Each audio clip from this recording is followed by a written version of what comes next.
एक औरत अपने घर से निकली। उसने घर के सामने सफेद लंबी दाढ़ी में 3 साधु महात्माओं को बैठे देखा। वह उन्हें पहचान नहीं पाई। उसने कहा, मैं आप लोगों को नहीं पहचानती, बताइए क्या काम है? हमें भोजन करना है। साधुओं ने बोला, ठीक है, कृपया मेरे घर में पधारिए और भोजन ग्रहण कीजिए।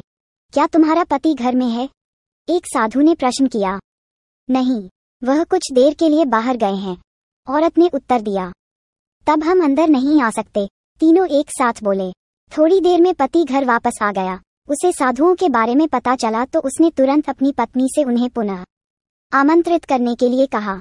औरत ने ऐसा ही किया। वह साधुओं के समक्ष गई और बोली, जी, अब मेरे पति वापस आ गए हैं, कृपया आप लोग घर में प्रवेश करिए। हम किसी घर में एक साथ प्रवेश नहीं करते, साधुओं ने स्त्री को बताया।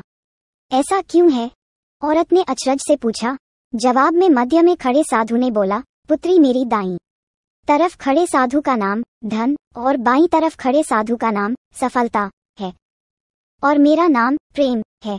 अब जाओ और अपने पति से विचार विमर्श करके बताओ कि तुम हम तीनों में से किसे बुलाना चाहती हो। औरत अंदर गई और अपने पति से सारी बात बता दी। पति बेहद खुश हो गया। वाह, आनंद आ गया। चलो जल्दी से धन को बुला लेते हैं, उसके आने से हमारा घर धन दौलत से भर जाएगा और फिर कभी पैसों की कमी नहीं होगी। औरत बोली, क्यों न हम सफलता को बुला लें, उसके आने से हम जो करेंगे वो सही होगा और हम देखते देखते धन दौलत के मालिक भी बन जाएंगे। तुम्हारी बात भी सही है, पर इसमें मेहनत करनी पड़ेगी। मुझे तो लगता ही धन को ही बुला लेते हैं। पति बोला। थोड़ी देर उनकी बहस चलती रही, पर वो किसी निश्चय पर नहीं पहुंच पाए और अंततः निश्चय किया कि वह साधुओं से ये कहेंगे कि धन और सफलता में जो आना चाहे आ जाए। औरत झट से बाहर गई और उसने यह आग्रह साधुओं के सामने दोहरा दिया। उसकी बात सुनकर साधुओं ने एक दूसरे की तरफ देखा और बिना कुछ कहे घर से दूर जाने लगे। अरे, आप लोग इस तरह वापस क्यों जा रहे हैं? औरत ने उन्हें रोकते हुए पूछा। पुत्री, दरअसल हम तीनों साधु इसी तरह द्वार द्वार जाते हैं और हर घर में प्रवेश करने का प्रयास करते हैं।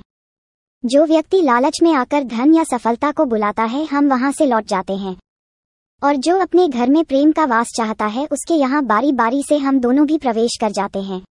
इसलिए इतना याद रखना कि जहाँ प्रेम है वहाँ धन और सफलता की कमी नहीं होती।